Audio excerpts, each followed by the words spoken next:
Hello. So today I'm going to be looking at managing absence, and there's 5 real simple things that you can do to take action today in your company. Uh, Quickly though, before I do that, just want to talk about why managing absence is important. And these are some of the ideas that I've got. They're fairly, broad in overview, and there could be other things which are important to your organisation. But first and foremost, employee well-being. You know, we spend an awful lot of time of our lives at work. We should be supporting those that come to us if they raise that they have, they're suffering from work-related stress, if they report that they have a health condition that we need to be aware of and support, like they need to go for dialysis regularly, or if we hear from feedback that our employees are looking for an employees assistance program or something similar, some other benefit, then we should be acting on that. We do have a duty of care to them.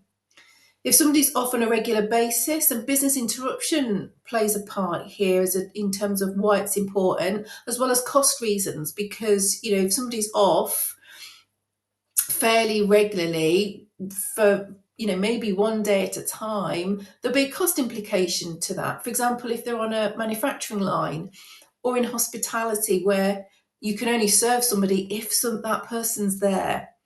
And the cost reasons because you might need to backfill them for a period. Consistency is key, making sure that you follow the same process each and every time. And I'll talk about future changes in a moment because there are changes on the way in relation to absence. So these 5 areas, I'll take a quick look at each of them in turn. And let's start with the absence policy, because it's really important that you're clear in terms of your process and expectations, as well as what the sick pay entitlement is and for what period. It's also really key to be clear on what your return to work procedures are. Is somebody just going to return back to their workplace, or are you going to talk with them prior to that or on their first shift back? In terms of tracking and monitoring, then in order to follow the process and being consistent, knowing what your sickness absence records are is key for each of your team members. So keep clear records.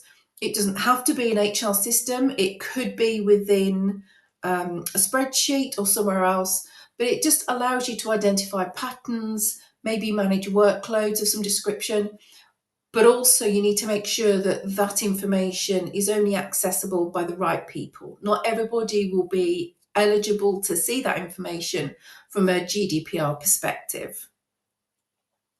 The return to work interviews I mentioned just now, well, those are really short conversations just to check in. Are you sure you should be back today? You're fit to return to work? Why were you off? Is there anything that we can do to help?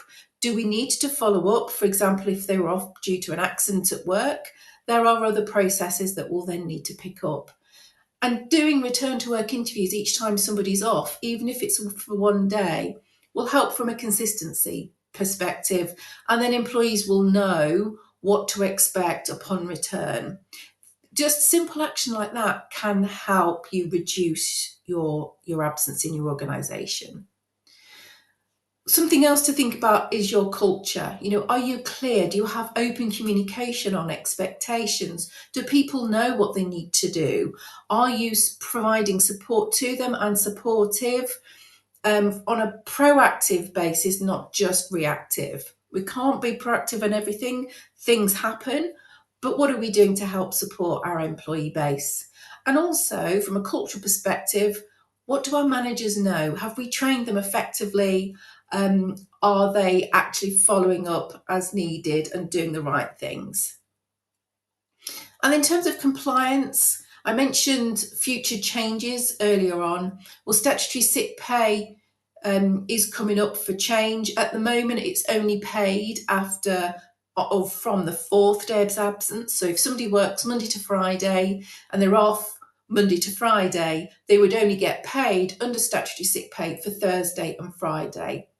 Unless, and this is one of the little things in there, unless it's a linked absence. So if they've been off for a week, 2 weeks ago, they came back and then they're off again for the same thing. If those are linked, then they get statutory sick pay from day one. In the future, it will be from the Employment Rights Bill changes from April, it will be statutory sick pay from day one of absence.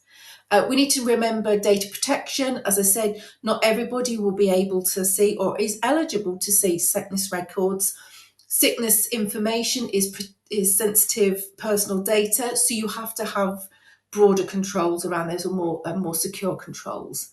And also fair treatment, making sure you're treating that everybody the same way for the same thing, irrespective of how long they've been there, the seniority, or any protected characteristic. That's irrelevant. Make sure you're treating them consistently and fair each time. So that's what I have for you today. I hope that was useful. Just some little hints and tips there.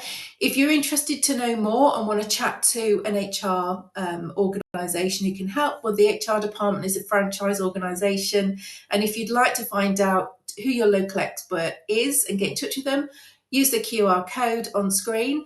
Alternatively, if you're in and around or you're based from Morecambe to the Scottish border, get in touch with me and I'll see if I can help. That's it for today. I'll see you next time. Bye.